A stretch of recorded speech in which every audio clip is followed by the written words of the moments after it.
Hello and welcome back to the podcast that is always up to speed with Formula One here on the Overtime Media Network. Oh, wait, we don't do that anymore. Anyways, it is Thursday, not November. Boy, really getting off on the wrong foot tonight. This is what happens when Mr. Mark Hamilton leaves me alone. It is December 2nd, 2021. Can you believe it? We are already into the last month of the year. How the heck are you guys doing tonight? And as you may have noticed, I am the square root of Mark Squared, Mr. Mark Hamilton, away from the show for this week, maybe a little longer for some personal reasons. He'll be back soon enough. And, well, it's not like we haven't done this before. I did this for quite some time. And I must admit, I am feeling the pressure a little bit tonight, but I will do what I can. And I hope you guys will be kind to me because I don't have the crutch of my good friend, Mr. Hamilton, to pull me out from saving myself of saying something silly. But anyways, that is another matter for another day. But glad that you are all here joining me tonight. Hopefully, some of you will join in on the live stream. No, a little bit later than usual tonight. We try to get on the air here at about 9 p.m. Pacific or midnight Eastern. Love to do it a little bit earlier, but things typically don't work out that way. All right, lots of things to talk about tonight. The inaugural Saudi Arabian Grand Prix goes this weekend, FP1 starting in just a few hours from now.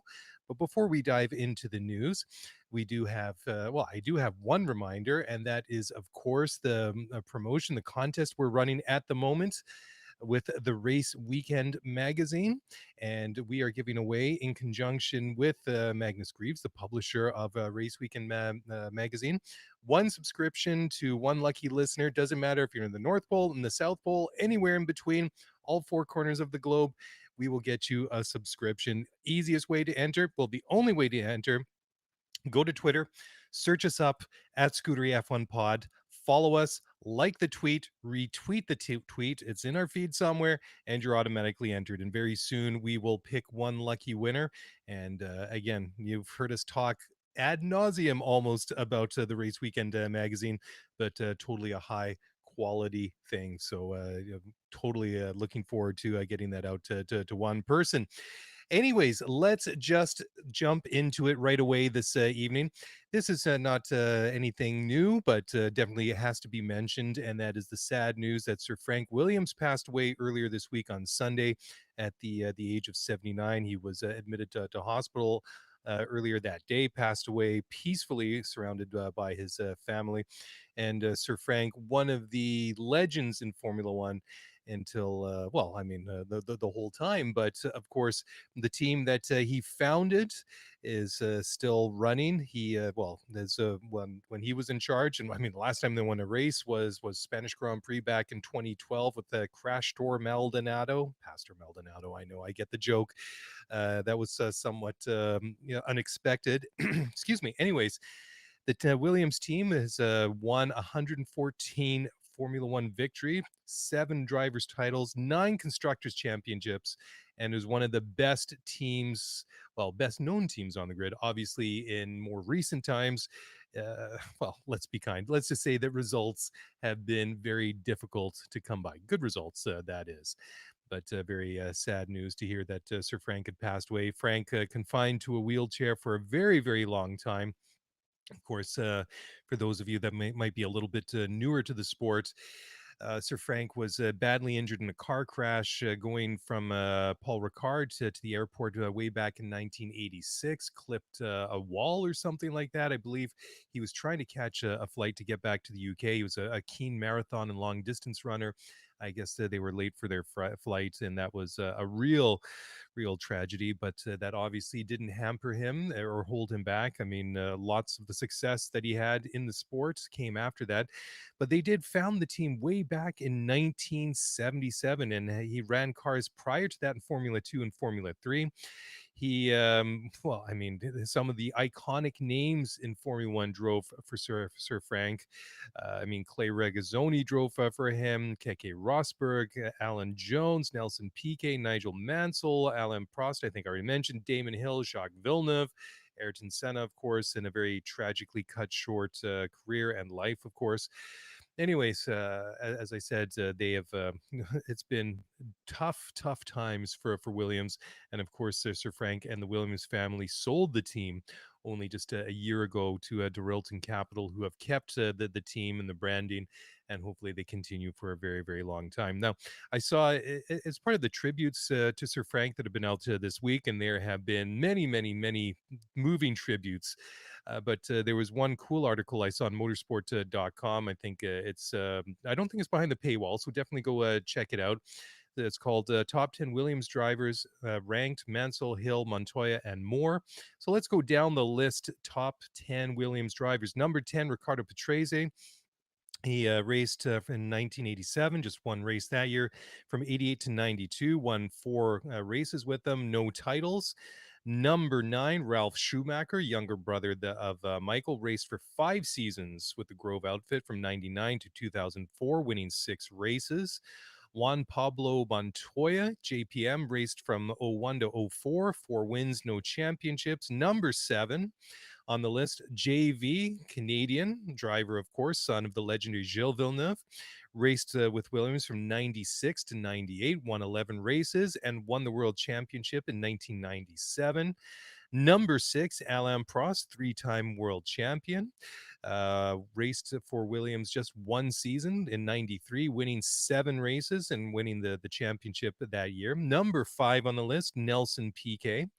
Raced for Williams in 86 and 87, claiming 6 wins and won the World Championship in 1987. I always felt that he raced longer for Williams than 86 and 87, but I was quite young at the time, and well, maybe my memory isn't as good as I thought it was. Number 4 on the list, Keke Rosberg, father of Nico. And of course, he was a world champion. He won the drivers' championship way back in 1982. Raced for Williams from 82 to 85, winning 5 races. Of course, Keke and Nico, a father-son tandem of world champions. Damon Hill raced for Williams from 93 to 96. He comes in 3rd on the list, 21 wins, and won the World Championship in 96. Number 2 on the list is Alan Jones, the Australian, race for Williams from 78 to 81.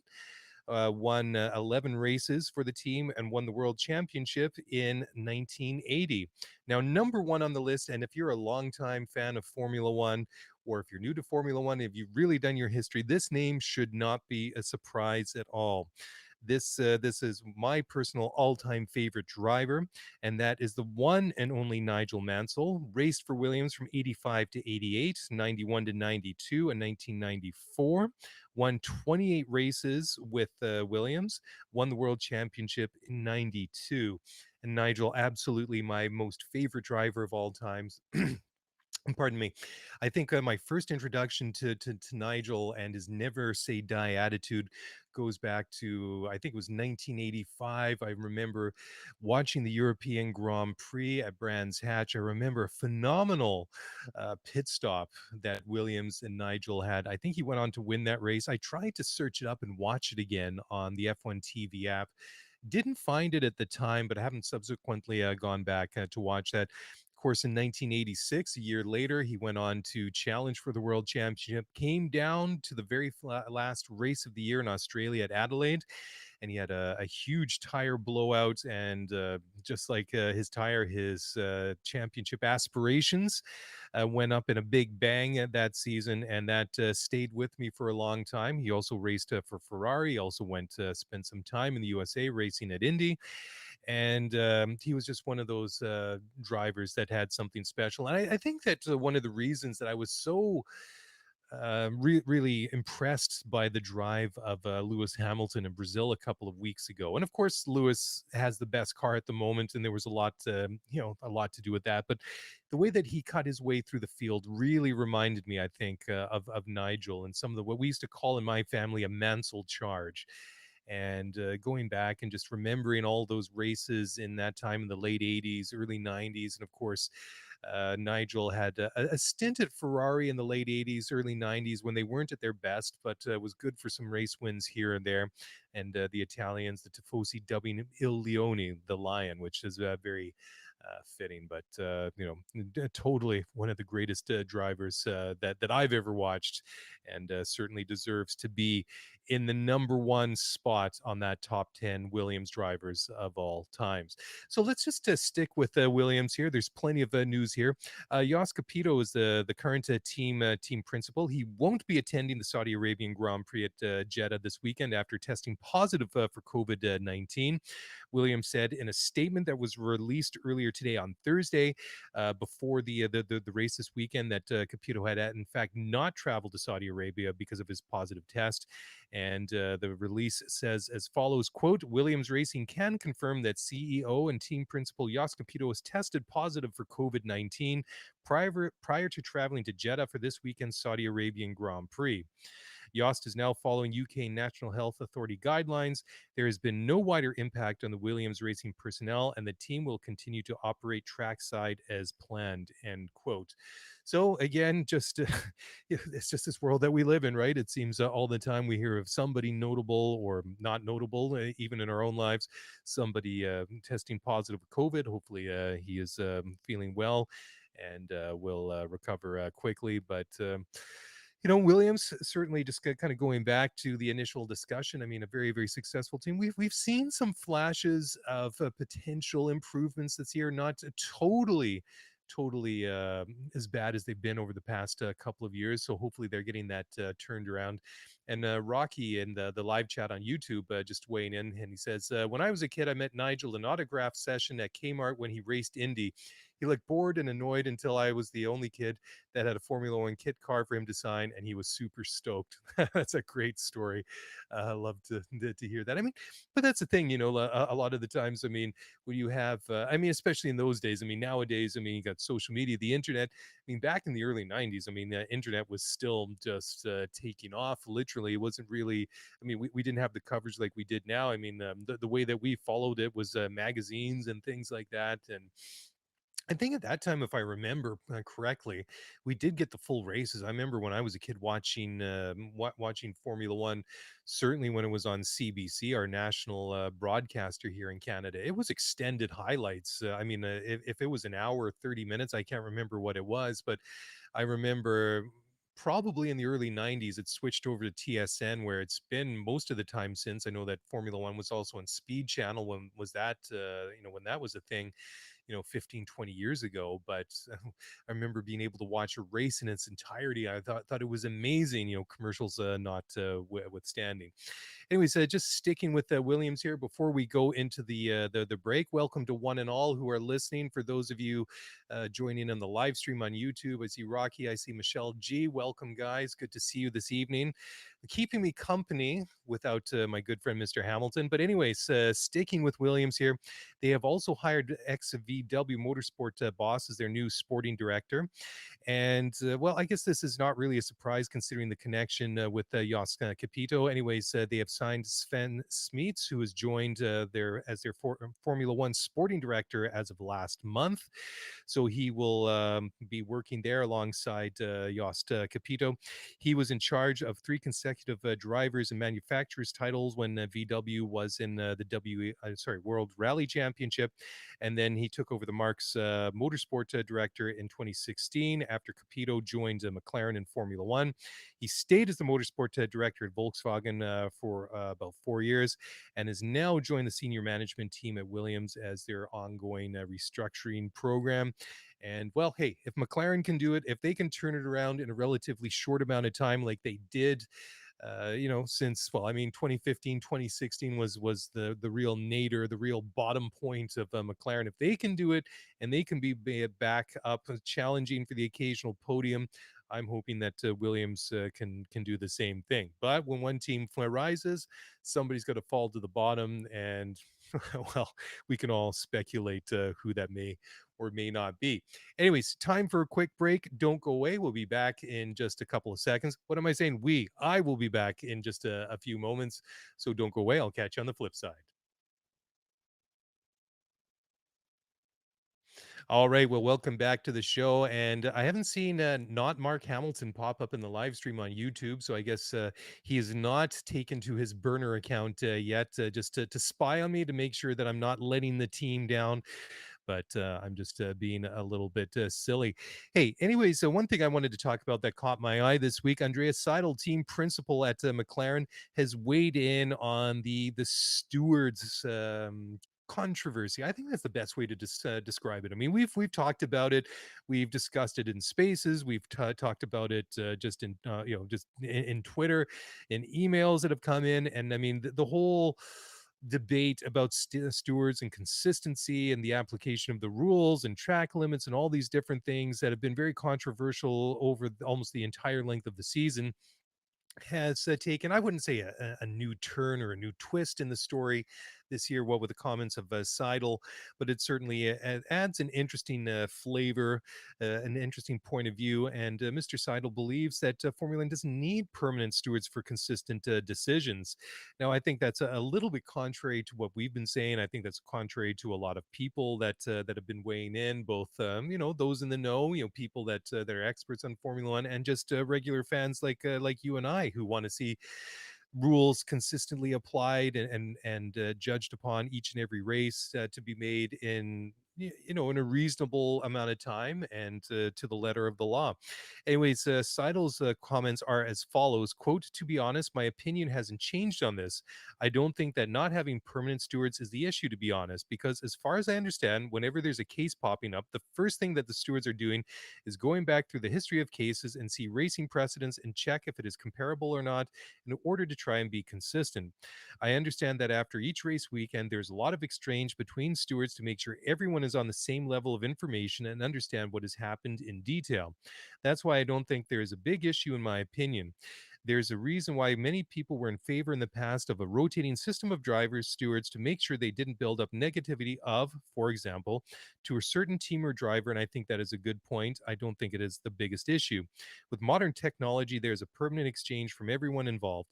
I think this exchange is required to make sure it's consistent between the stewards involved." End quote. Yeah, sure. I mean, certainly. I mean, the technology involved and the data that's and the camera angles and all that sort of stuff, the telemetry that the stewards need to really rule on an incident, whatever it might be. If it comes from scrutineering, if it's a track, there's a track, a racing incident, whatever it is, sure, they have to have all that, all that information at their disposal conveniently in a timely manner to make the decision that they need to make, right? But I think that I do differ from Andreas Seidel on this point, and I mean, this is just my opinion, but I would like to see at the very least some sort of a minimum qualification that the stewards must have. I mean, there's no doubt that these people are very qualified, but I mean, I think that has been it's been a perception issue, I think, more than anything else, right? I mean, the people involved, the people that get called in, I mean, they're all very experienced. Some of them been former drivers, whatever it might be, and sure, they know Formula One, they know the racing, but when it's been controversial at times this year. I think just the fact that they do rotate through different people, and sure, I mean, if you have the experience, that's one thing, but I think that's some sort of minimum qualification would be the way to go. So interesting point of view from Andreas Seidel, and be interested to hear what you guys think. Be interesting to hear what other people might have to say when they weigh on this this point of thought as well.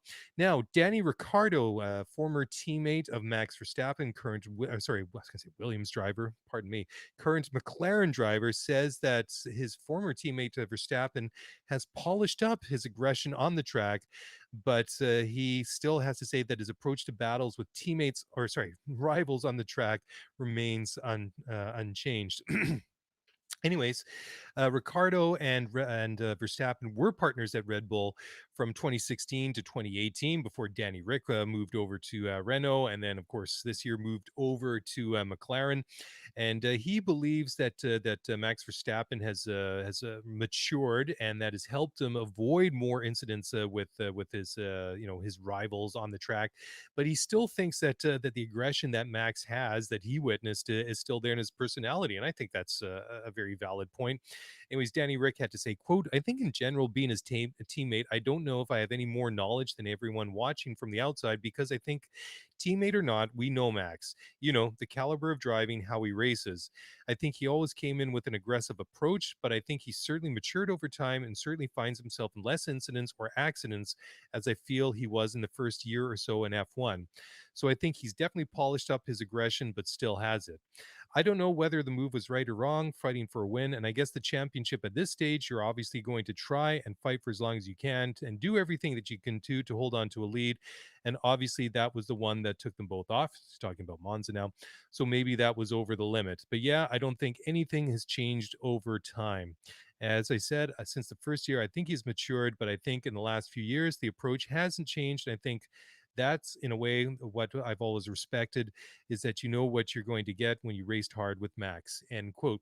Yeah, and I mean there's no doubt that Max has certainly matured over the time. I mean part of that I think was mandated because there's that rule that came in because we all kind of remember that infamous Verstappen slide he would do under braking, and that was ultimately ruled upon as being a no-no. But I mean, he certainly is an aggressive driver. I mean, you give Max an inch, he's gonna see that as much more. If he sees an opportunity to pass you, he's going to try and do it, and he's not afraid to defend a position. But I think the big criticism of Max is when does he go too far? Where is that limit? And I mean, certainly you go back to Monza, that was a controversial one for sure. And was it avoidable? Yeah, absolutely it was. I mean, you go to Brazil a couple of weeks ago. Did he push Lewis wide? Again, I think that one is 50-50. And I think that depending where you come out on that discussion, where your opinion is, lies a little bit more and where your loyalties lie. I mean, I can see the case both that he pushed Lewis wide. I can see that the case that he maybe outbraked himself, got on the dirty side of the track and all that, and certainly it was right borderline. It was right in that gray area of what was or what was not allowable, right? And certainly that aggression, that real diehard attitude that Max Verstappen has, that's going to be a part of him. I mean, I don't think that's going to dissipate. I don't think that's going to wane. And I think that's a very good observation from Danny Ricciardo. I mean, I think for me, one of the most telling moments in Max's young career so far. I mean, you have to remember how young he actually is, and I mean, we literally watched him grow up before our eyes. Because I mean, when he came into Toro Rosso, I mean, he was still a teenager. I mean, he's still only in his early 20s right now. So, I mean, we've literally watched him grow up and mature both as a person and as a racing driver in real time, because he didn't come through the usual track of Formula 2, etc. I mean, he went straight into Formula 1. I mean, that's just how good that guy, that guy is. I mean, when he got promoted from Toro Rosso to Red Bull in 2016, wins his first race for the big team at Spain. Of course, that was helped by the fact that Nico Rosberg and Lewis Hamilton crashed into each other on the first lap of that race. So, I mean, I don't want to say that was by default, because that would be a little bit unfair to Max, because I mean, he still had, was it 60, 70 odd laps to race to pull that one off. So I mean, that was just a taste of things to come. And I mean, it was pretty obvious pretty early that Max has all the pedigree and the talent and the skill to become a world champion. And the question is, does he have it between the ears mentally? Does he have the car to do it? And certainly we've seen that this year. I mean, ultimately, whether or not he goes on to win the championship, I mean, let's check back and revisit this in a couple of weeks.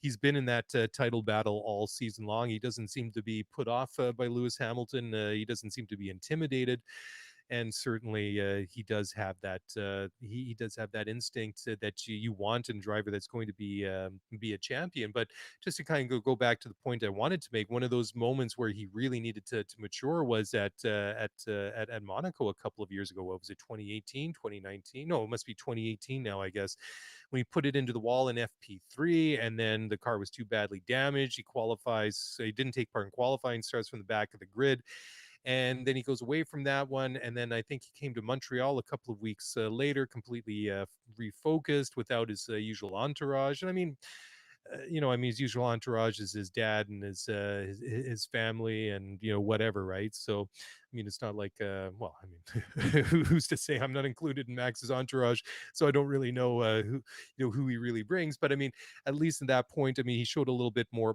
focus, and I think that was one of those milestone moments for Max Verstappen was Monaco at that year, and that really sort of set the foundations for the Max Verstappen that we see now. Anyways, moving along, former world champion, current Formula One pundit Damon Hill, another one of my personal favorite drivers, had to weigh in on the following, saying that 2021, the championship ending in a Hamilton and Verstappen crash, would be what Damon calls sad for Formula One.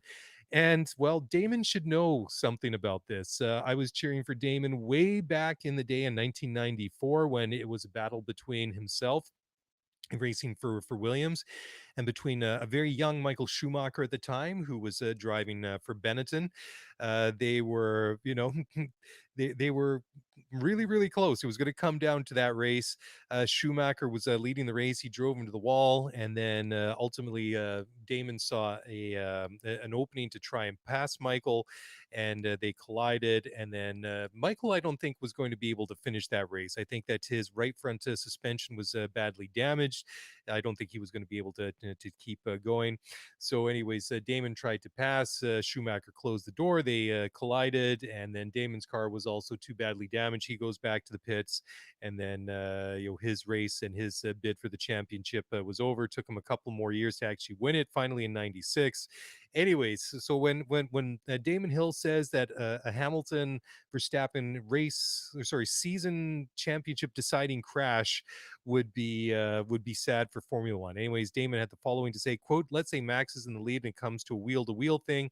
I would say that for a driver to resist the temptation to be an aggressive defender is extremely high, and it's very difficult to resist that. I think the point is, how can the sport take steps to prevent an unhappy ending to this?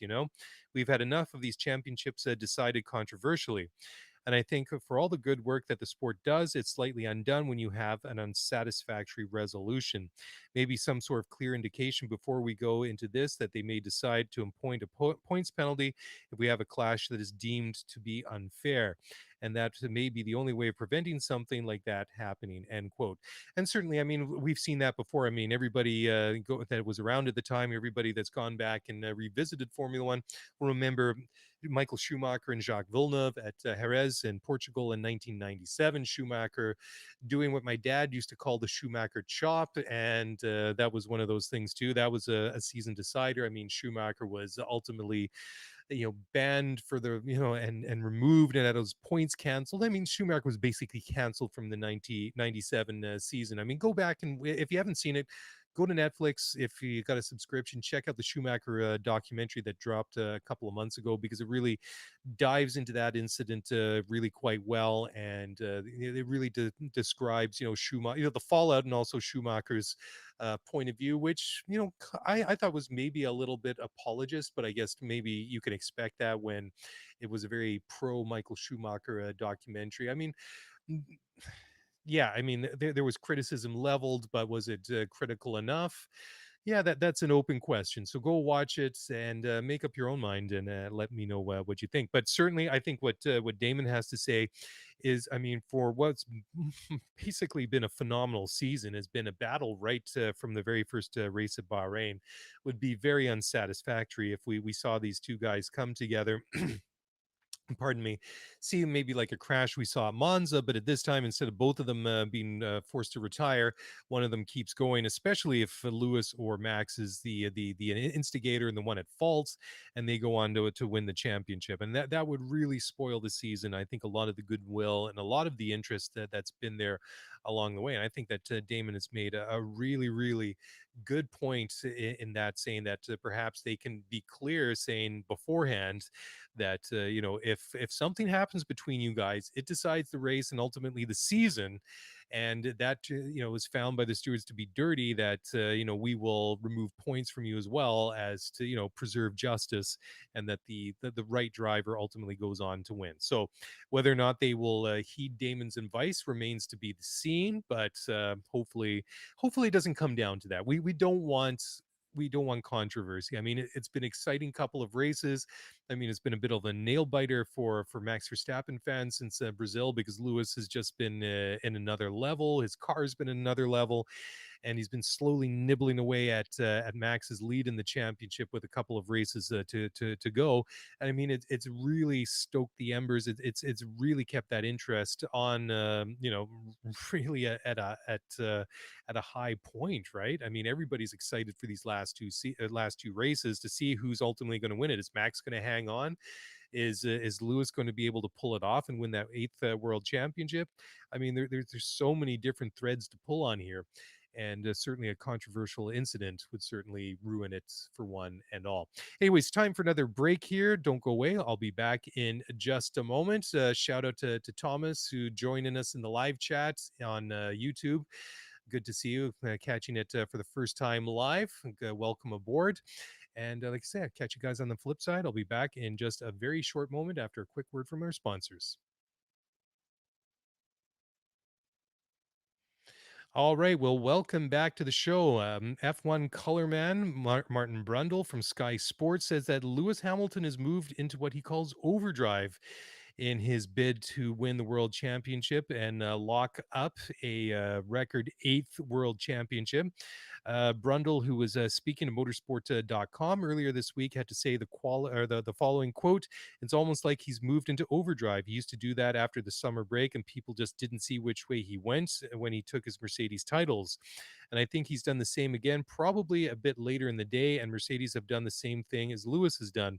And all of a sudden, you wonder if he's now not the favorite for the championship with this kind of momentum, but only needs some kind of trip up, reliability, contact, puncture, whatever, and Max can take the title next weekend. Probably won't, but could. So it's finally balanced. I think the ebb and flow of the season is what Red Bull will be very much hoping for." End quote. Sure. I mean, that I think that Brundle has very well summed it up in that short quote there. There's no doubt that Lewis has been functioning on a different level over the past several races. Certainly, his car has been superior over the past two, if not three races. Well, I mean, the last two races for sure. Whether or not it's going to be the car again this weekend at Jeddah remains to be seen. I mean, this track is still an unknown, and as of the time of this recording, nobody's been out on the track here yet, so we don't know who's going to be quick, who's not going to be quick. So we're going to be watching this with extra fascination over the next couple of days before the lights even go green on Sunday afternoon. But that's the thing with sports, right? I mean, when you're hot, and you're not, when you're not, you're not. I mean, I hate to break out the cliches, but my back's up against the wall. What with my partner not here tonight. But joking aside, I think that Martin really does nail it, because I mean, Lewis is doing all the things he needs to do right now.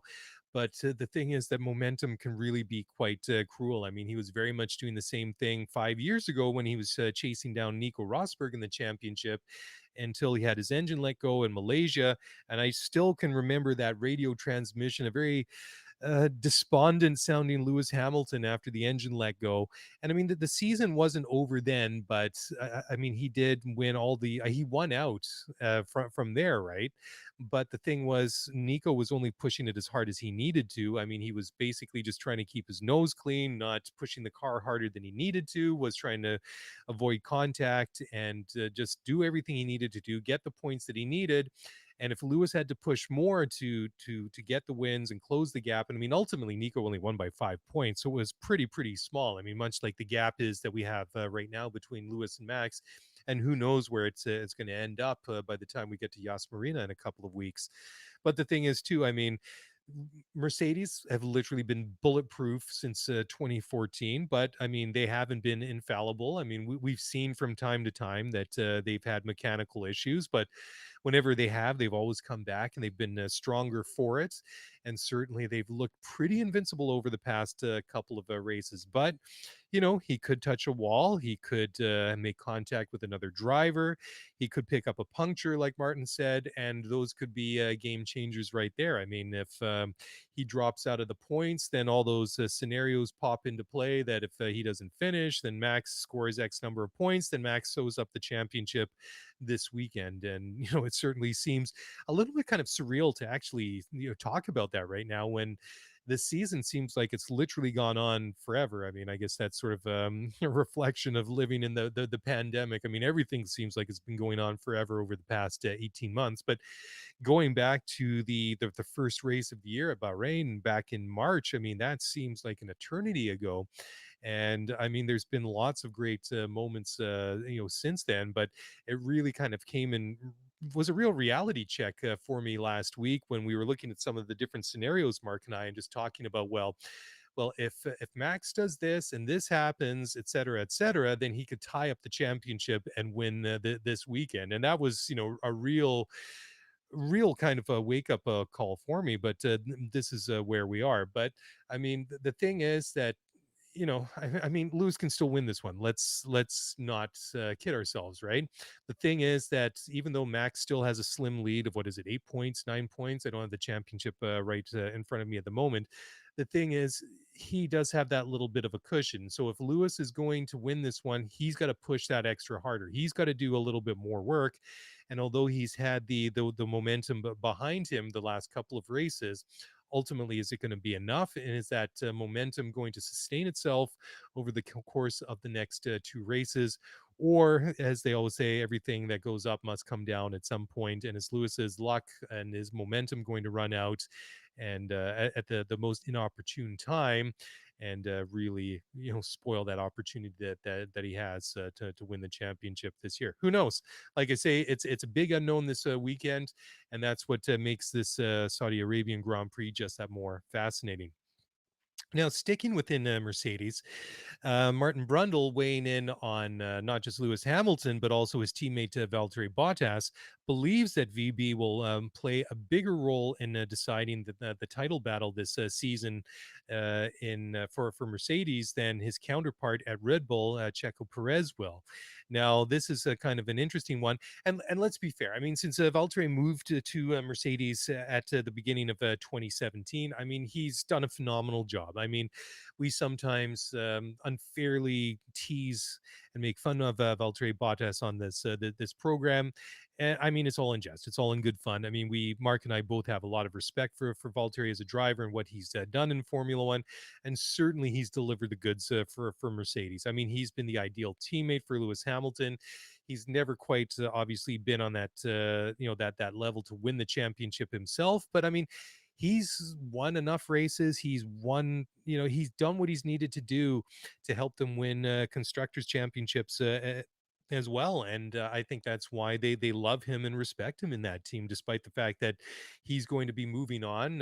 This is his 100th race for Mercedes this weekend. So, he's got that century for the Silver Arrows, and we'll assume that he'll make it 101 at Yas Marina in a couple of weeks. But I mean, he really has done a phenomenal job for them over that time. Anyways, Martin had to say, quote, "I think, honestly, it's possible Valtteri could finish in front of Max more than Sergio could finish in front of Lewis. So I think that might just play into the title. One of these last two races, it's just possible Valtteri might take some points off Max somewhere. And I don't see Sergio taking points off Lewis. There are 88 points still on the table for the constructors, so another one that could go either way. It just depends on, I don't know if the Mercedes really flies and Valtteri has one of those days like in Istanbul, for example, or the sprint race in Brazil," end quote.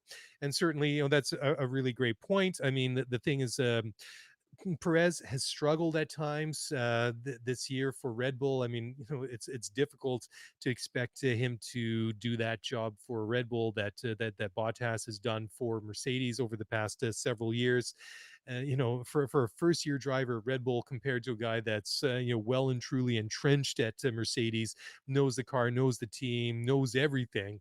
Whereas Checo has been learning a little bit on the fly. But I mean, as much as he struggled, especially in the first third of the season, I mean, he's been a little bit more solid. I mean, he won a race this season, so I mean, the thing is, he can get it done at times, and the thing is, he's going to realize it himself. I mean, I don't think that there's anybody that needs to remind Sergio Perez of what's on the line at Red Bull, not just for Max Verstappen, but also for the team. And I think that if Sergio can influence that championship, either championship for that fact, for the better, either helping Max win his first drivers' championship or helping Red Bull and Honda win a constructors' championship, you know he's going to be all in. I mean, he's a pro. He's been in Formula One for a long time. I mean, he's a good driver. He's a capable driver, but in that head-to-head battle, in that supporting role against Valtteri Bottas, I think that Martin Brundle makes a good point that you have to give that edge to Valtteri Bottas. But who knows? Maybe Checo finds some magic over the past couple of races. And again, this is just one of these another one of these fascinating threads to pull on and talk about over the next couple of weeks. Okay, we're going to move over from Mercedes. We're going to talk. Got a couple of stories here about McLaren. Going to start the first one here at least before come up against the break here in a couple of minutes. And Lando Norris, go to Lando, says that he believes that Danny Ricciardo, his first year teammate at McLaren, believes that he will make things click when he gets or he can make or strike back when things begin to click at McLaren. I'm getting my metaphors and my adjectives all mixed up here. So, anyways, Lando and Ricardo, obviously in their first year as teammates at McLaren. Lando is currently on 153 points in the drivers' championship compared to 105 for Danny Ricciardo. I mean, that's nothing to turn your nose up at, but I mean, Ricciardo obviously has struggled at times. I mean, he won the Italian Grand Prix at Monza at the end of the summer there, which was absolutely fantastic. I mean, that was memorable. But I mean, as a team, they've struggled since then. Ricardo, he's been a little bit up and down all season long, and it's just been pretty obvious that Danny Rick just hasn't been quite at home in that McLaren. Now, fortunately for Danny Ricciardo, that this is the only year he's going to have to contend with this car going into 22. Everybody's in the same boat, and of course he'll have had hopefully input and feedback and know what's going to be up with the new car for 22. So that is one factor that's going to be, I guess, taken away from him and kind of puts him on a level playing field, not just with his teammate but the other 18 drivers, 19 drivers in Formula One. Anyways, Lando had the following to say about Ricardo and his rivalry with his teammate. He said, quote, "I think it's been very good for me. It's also been one of the parts making me enjoy a bit more the environment." There's always that question when you go up against a driver like that: are you going to do well? Is he going to beat me in every single qualifying or race of the season? Those thoughts that go through your head a little bit for the year. So when none of those happens, you feel like, okay, if I can do this against him and he could beat this guy when he was in the same car, then I must be in a decent place. So it makes you think good things. But then on the flip side, it doesn't make me feel like I'm suddenly the best driver in the world. There have been some races where he has been quicker than me, and qualifying sessions where he's been a bit quicker. I know he's still Daniel. Once he clicks and he finds his way and so on, hope to still be quicker than him. But I know it's not going to be like I'm always quicker because he's a very, very good driver. But my confidence has definitely come up with how I feel like I've performed. And it's not necessary at all because I've beaten Daniel, end quote. Well, I mean, a couple of things there. I mean, I think that he's paying his teammate some respect. Obviously, Lando finds himself perhaps a little bit surprised to be in the position that he's in, that he has been at faster than Danny Ricciardo in races and in qualifying, etc., over a large portion of the season. But on the same time, I mean, he's paying the respect to Danny Ricciardo that he deserves, knowing that he's still a very, very good driver. And I think that's the one thing that we've all been waiting for since 2017, right? I mean, Ricardo won races, got on the podium quite a few times in his Red Bull career. We saw it twice last year at Renault. He got a couple of podiums at the tail end of that season, even though Abiteboul never lived up to his part of the bargain and got that tattoo after that first podium at the Nürburgring, and then winning the Italian Grand Prix this year. I mean, struggles or not, I mean, things like that aren't flukes. I mean, those are still indications that this is a guy that's still a very, very good driver. I mean, he's not old. I mean, but I mean, he is starting to get up there a little bit in terms of his, age in Formula One. So I think if you're Danny Ricciardo, that has to be a bit of an issue, realizing, okay, well, I've got to get this thing turned around. I'm in a good spot right now. I'm in a good team. We've got a good car. We've got going into new era. We've got Mercedes power. And if it's going to happen, it's got to be soon. And if it's not going to be happen here, where else is going to happen? Because honestly, I don't know where Danny Ricciardo goes after, if he was to leave McLaren. I mean, we talked last week, Mark and I, about the complicated legacy of Fernando Alonso. Not that that Fernando and Ricardo are on the same level. I mean, Fernando, of course, being a double world champion. Ricardo hasn't, but I mean, still, I mean, he's a very good driver. Started out with a good team, had some very good moments at Red Bull, and obviously those good moments and those those really impressive tallies and victories and podiums have been hard to come by ever since. And I think that Danny's going to be very, very aware of that. Anyways, got some more McLaren stories coming up in just a moment. Going to take one final break here on the show, so don't go away. We'll be back in just a moment.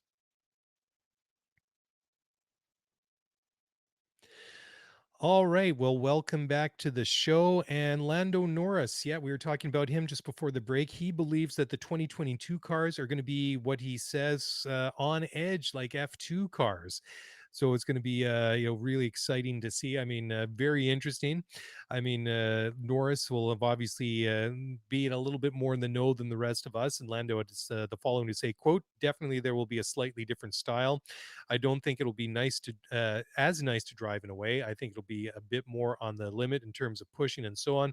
A little bit like F2 in a way. I think where you could be fighting the car and stuff, but I could be wrong because things are always changing. It's like what I drove 1 month ago is going to be quite very different to what I drive now, and it's going to be very different probably again when we get to that first race." End quote.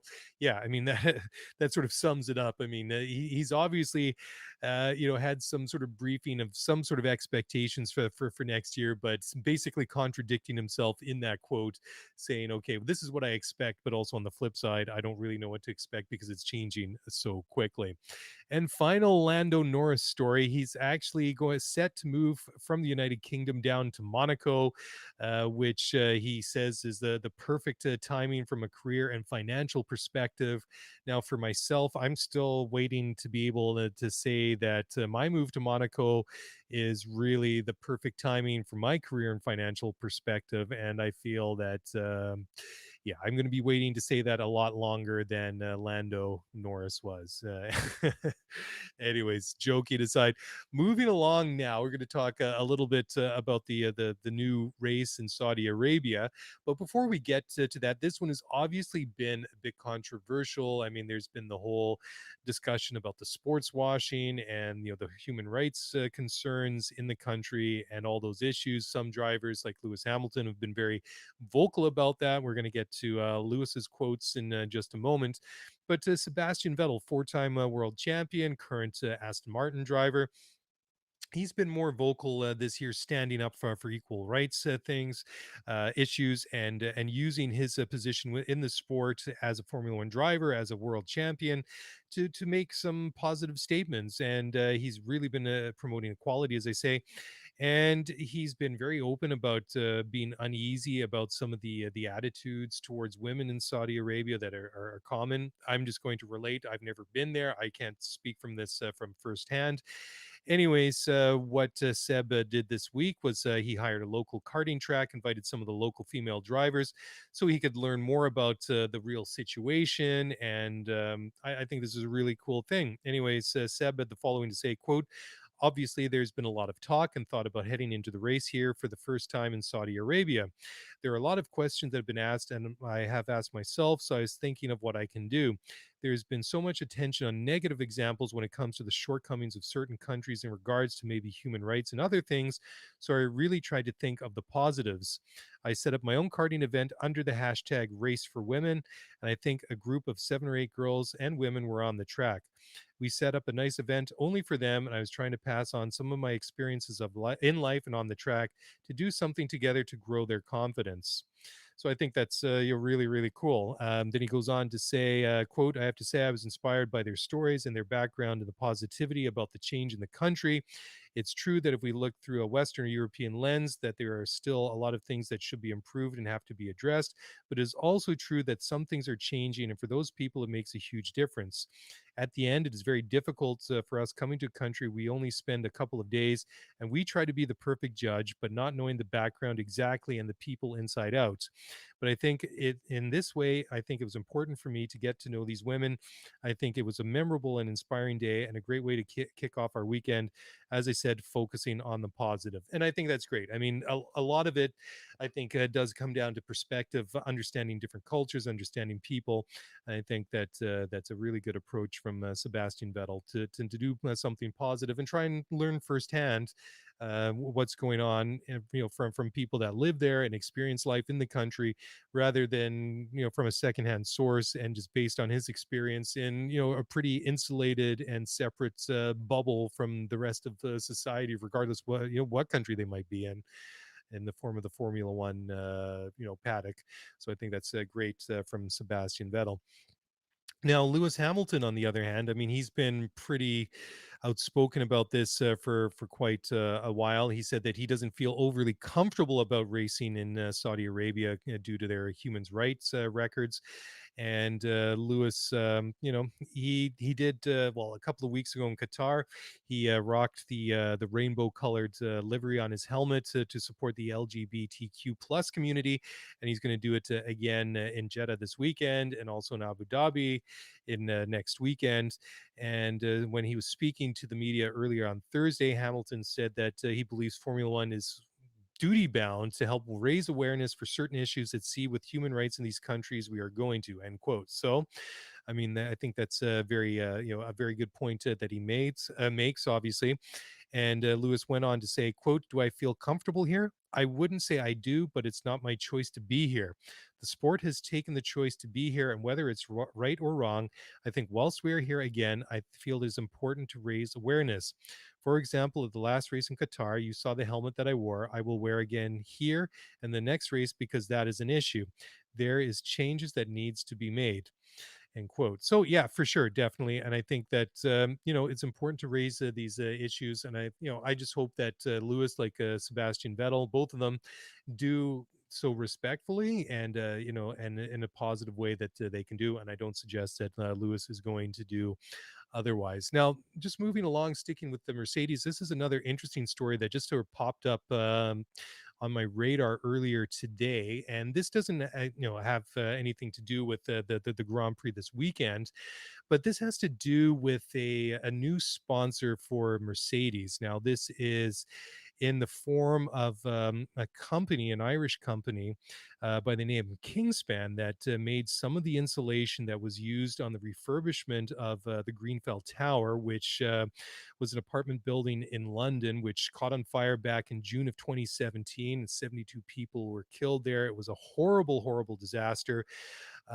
Anyways, they have now become a sponsor of Mercedes, and this has not only roused protests and obviously upset survivors and families of the survivors. Michael Gove, who is the Secretary of State for Leveling Up Housing and Communities in the UK, spoke out after the survivors of the deal with between Kingspan and Mercedes was truly shocking. And Gove went on to say, quote, deeply disappointed Mercedes are accepting sponsorship from cladding firm Kingspan while the Grenfell inquiry is ongoing, end quote. So yeah, this obviously is this is an interesting one. I mean, Lewis has obviously spoken up on multiple issues. I just can't help but wonder, will he say something about this?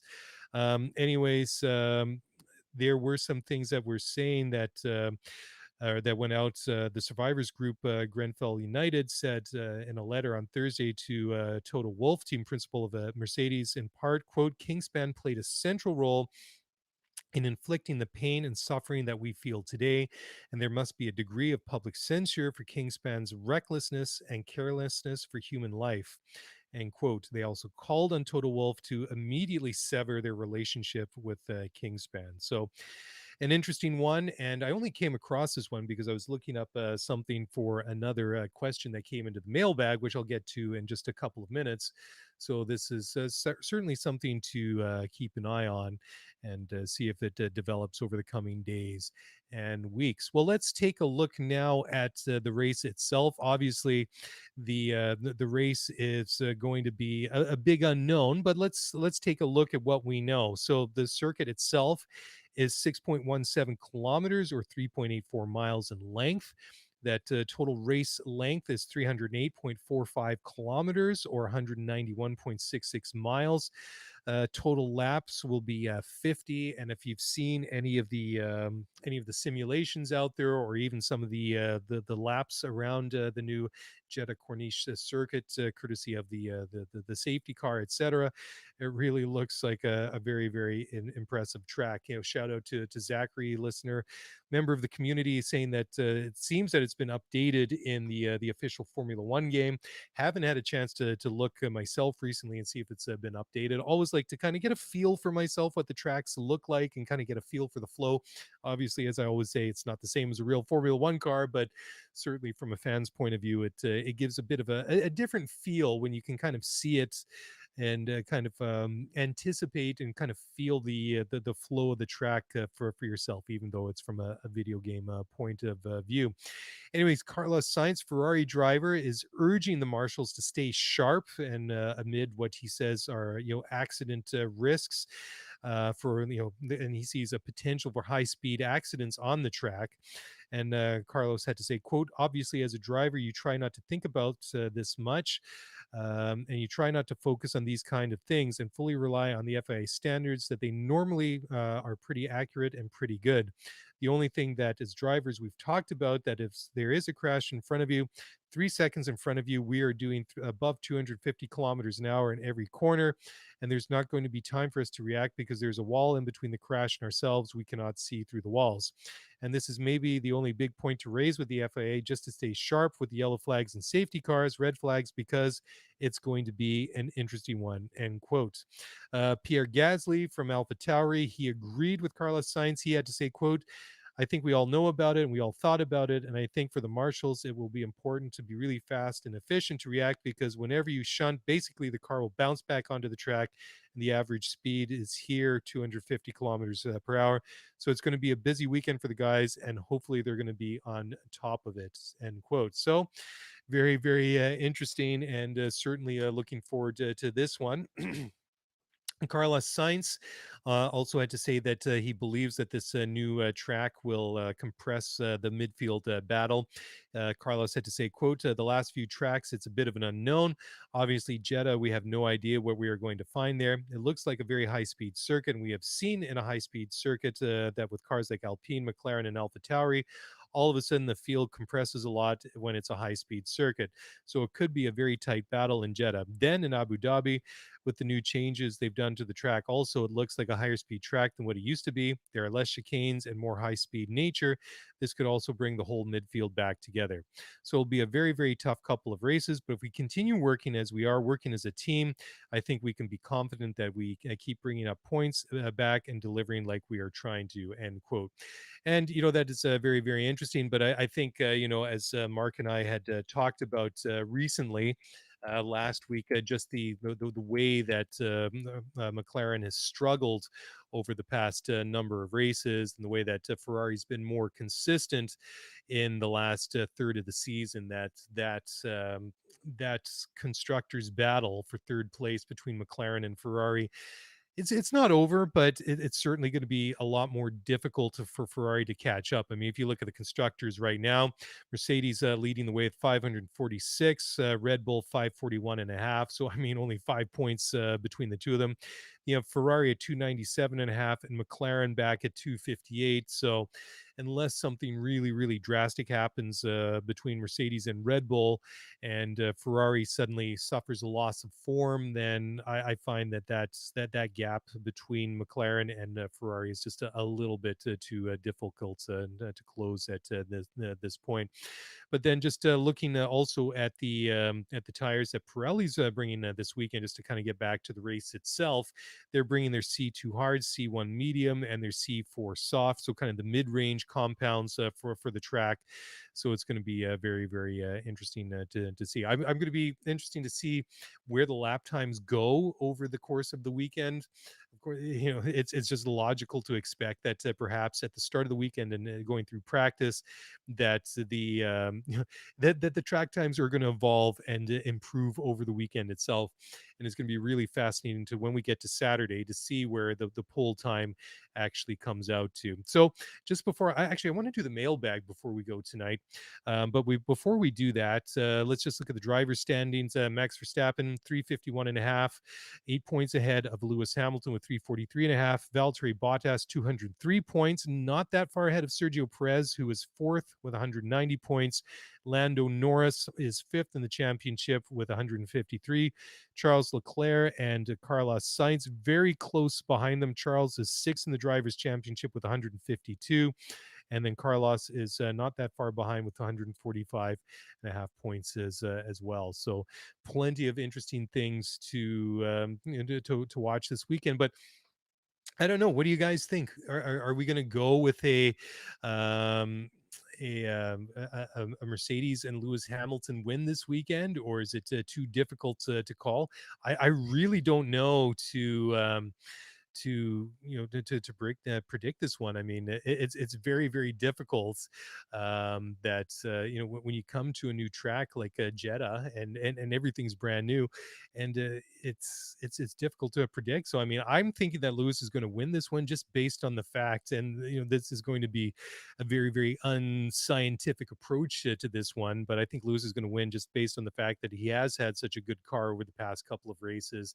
He himself has been very good over the past couple of races, and I think he has that championship firmly in sight. But again, I think that Max, being in the position that he's in, I think that he's going to do what he needs to do, and I think if he has the opportunity to win the race, he'll take that win. But if that's not there, I think he's going to do everything that he can do to try and protect the position and the lead that he has in the championship. So there you go. I think Lewis is going to win, but again, I'm going to put an asterisk beside it that maybe he won't. So, anyways, check back with me on Sunday night when I wrap up the race, and let's see where it goes. Rocky just in the live chat saying track is new, track is new to predict, kind of exciting that way, and totally it is, just because it is so new. Anyways, I just want to, before I get into the mailbag, I just want to thank everybody for all the emails and tweets this week. Just going to go over a couple of emails at the moment. The first one comes from Yaron Shkop in Israel.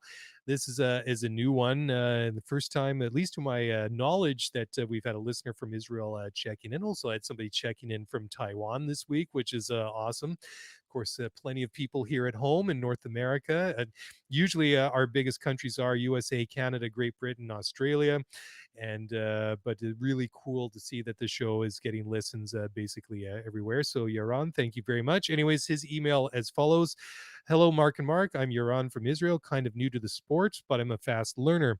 I have a question that bothers me from mid-season about transparency in FIA regulations. When a team like Mercedes demonstrates a vast improvement over their average speeds during the season beyond some threshold, shouldn't there be any regulation that the FIA automatically investigate? Why do competing teams have to guess what modifications were done to achieve it, that tokens have been used in a proper way, etc.? Shouldn't the FIA get some definitive answers about some significant performance change? I would love to hear your thoughts and learn your own. Well, thank you very much for the email. And of course, when we see this quite often, the machinations and the the political nature of Formula One whenever there is suspected infringements going on. And let's not forget that the FIA is constantly looking at these cars. They go through scrutineering all the time.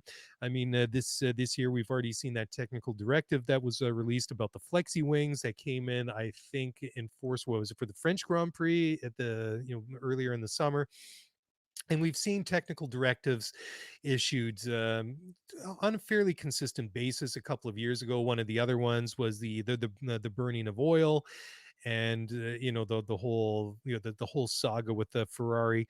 So I mean, certainly if I don't know if I think if it was huge, if there was that would raise a lot of suspicion. But I think if there was a massive change in their average speed, I think everybody in the rest of the paddock would sit up and take notice. And using Uran's example, it was a Mercedes that, okay, they've been quick, but all of a sudden they are so much quicker than everyone else. Just knowing Red Bull and just knowing what Christian Horner is like, they're going to start raising questions and making comments about that right away. And quite often in these situations, not necessarily that Red Bull says it, but if a number of teams do have questions, then things get looked into, and certainly these technical directives get issued. Because I mean, the thing is, they always have like this framework to work within the rules, right? But I mean, the thing that is Formula One, that there's always ingenuity and design that goes into it, and just because the rule says X, Y, and Z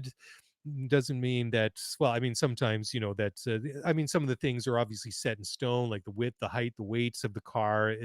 Those sorts of things are very hard numbers. But there are other areas that if there's any kind of leeway or a bit of a gray area in the rule, I mean, the teams and the engineers and the designers will always try and exploit them. So I mean, that is their job to try and exact every ounce of performance wherever they can, be it in the engines, be it in the aerodynamics, whatever it might be.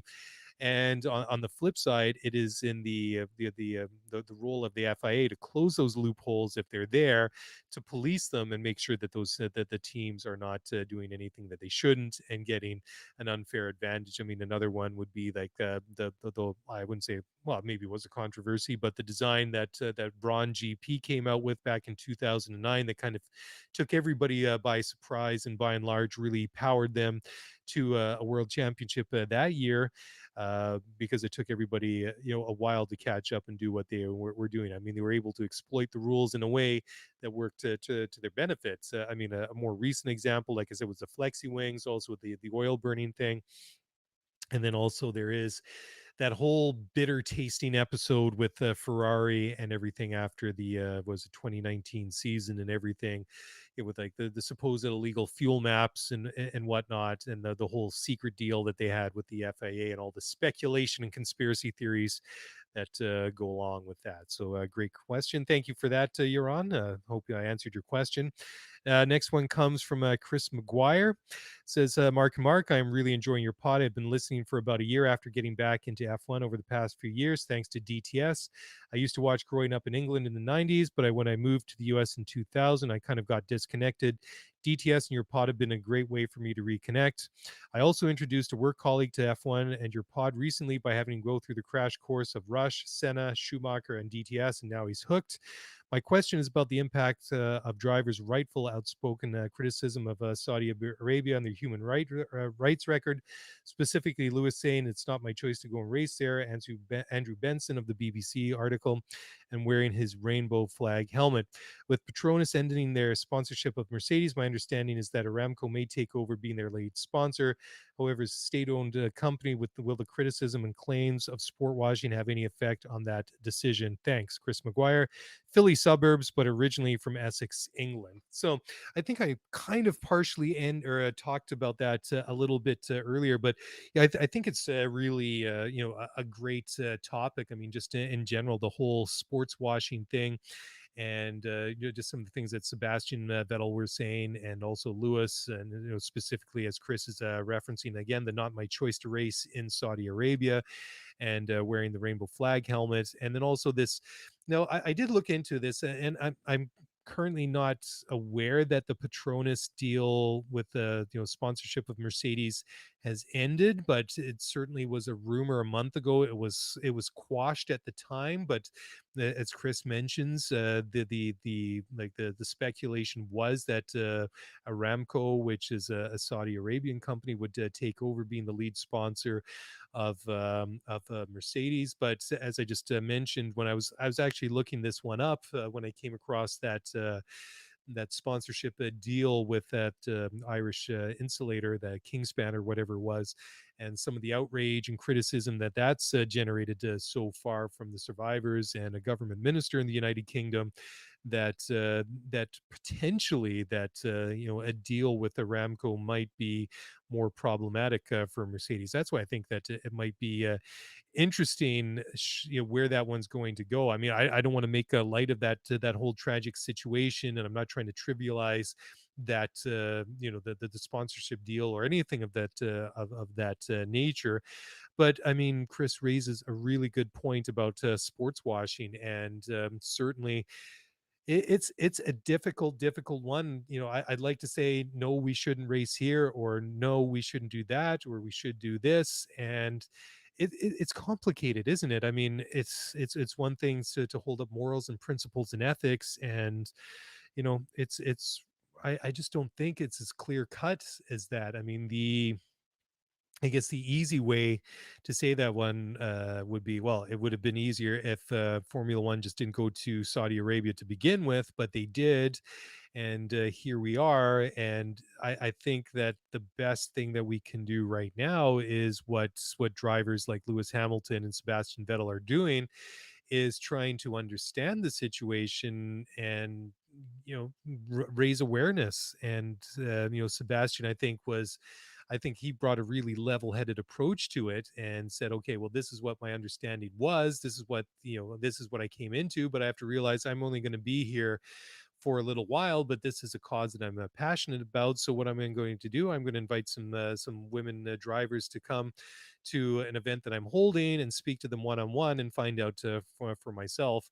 And I think that even Sebastian is kind of realizing maybe this is a little bit more complicated situation than I realized. I really don't know how to answer that one correctly. I mean, that's perhaps a little bit more difficult. If I had Mark here to help me out a little bit more, and maybe bounce some other points of view off me, or put it out there, because Mark has spent a lot of time in the Middle East. I mean, he was in Dubai, and I mean, he's a lot more familiar with the people and the culture than I'm certainly am.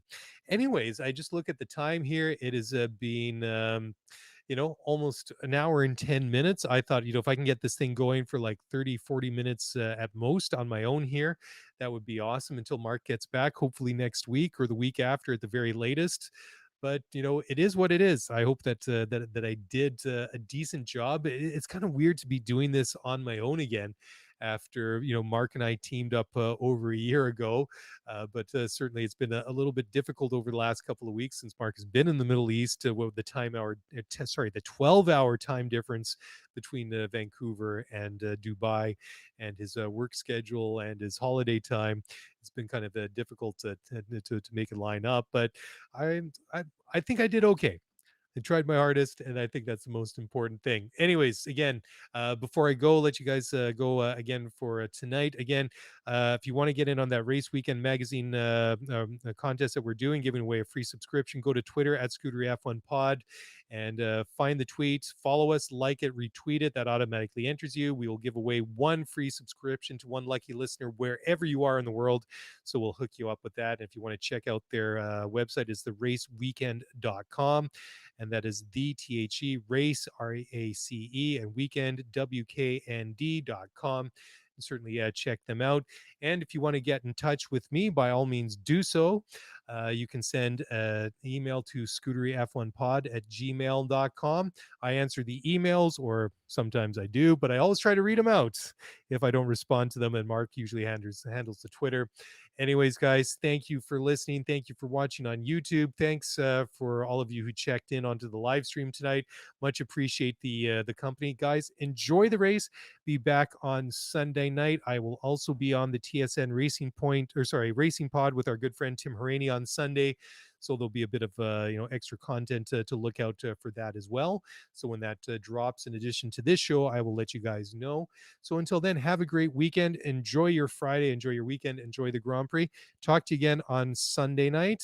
Take care and stay in touch. And we'll talk to you again soon. Bye for now.